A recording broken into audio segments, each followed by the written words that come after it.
molecular properties, in finding out how nonlinear behavior can come about. And I was wondering what your opinions on that perception of the macro applied to the micro, as well as the perception of the world around us, and using that macro to go into art and express a microcosm, to express one particular evocation of a feeling. The similarities between a scientist using macro to gain insight on micro, and also the looking at art, using the macro of the world to evoke a microcosm in a painting. I'm going to try to give that a shot. I think anytime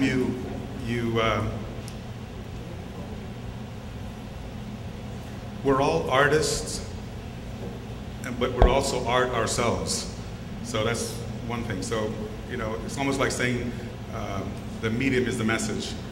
So every time we abstract a thought or an emotion or a feeling, by the process of abstraction, you are reducing a tremendous amount of chaos already.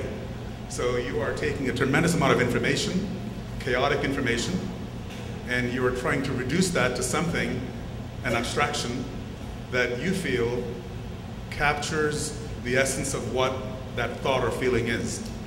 And then how you convey that, perhaps as a reflection to yourself and to somebody else, using the medium of, say, a painting, a photograph, music, and I think all that, there's an infinite number of possibilities on how you would do that. And again, it comes back to the awareness and the consciousness of who is actually, or what is actually reducing that information. And that's one half of the problem, or the situation.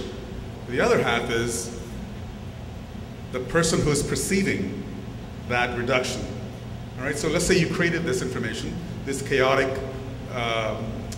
dance, you put it into a piece of art that you put on the wall. Let's say it signifies something to you, that it means something to you, and you're trying to convey that. And you have 100 people walking by that piece, and they look at that. Here you can use mathematics, actually, and you may find a Gaussian distribution, saying that, okay, maybe, you know, in 2 standard deviations, they may say, this person was expressing rage or depression or whatever else. But I guarantee you, you will find outliers. You know, they'll say that, oh, this person was something else. So I guess the response I have to that is, that's the way I would look at it. And I don't think that there's an absolute way of taking what you're saying, or what anybody would say, and convey information in a very pure form, such that everything is kept integral. So I don't know if I answered your question. I don't know what I said, but it sounded good to me. I guess what I kind of heard out of that too is, what impressed me was the need to engage all of the tools that we have to perceive these things, our mind, our senses, our emotions. And I think, you know, one thing we as human beings tend to do is we get too compartmentalized, you know, we get too settled in one particular assumption about what something is or how something is perceived. And I know for like the Jackson Pollock thing, for me, there was a time when I just didn't like Jackson Pollock. And then slowly, as I engaged my mind and my senses and were open to processing that, I came to a really deep appreciation for the beauty of his work. So that hasn't happened yet for Cy Twombly, but I'm working on it, okay? So. It's a process. I have 2 questions. The first is, have you read Proust Was a Neuroscientist? Because it goes into how artists also in their work, like Gertrude Stein or Proust, have a theory, and they explore that theory through their work. So with Gertrude Stein, it was neurolinguistics. Just an interesting thing. My main question was, I'm really into math art, and there are mathematicians who have used knitting to create representations of hyperbolic planes, and people use origami to, you know, create representations of things in geometry or trigonometry. Do you know of any scientists or artists who are using art to create representations in 3D of quantum physics? I can think of one guy. His name is Wolfram, Stephen Wolfram. He's a mathematician, but I think again, I'm just recalling from what I read before. He uses something called cellular automatons. You know what that is? It's very simple, small algorithms that you iterate, and by the process of iteration, it creates amazingly complex patterns, something very close to the fractals. That's the only one that comes to my mind. But there are lots of guys that Victor Vasarely is a Hungarian guy from the early 1900s. Anybody know him?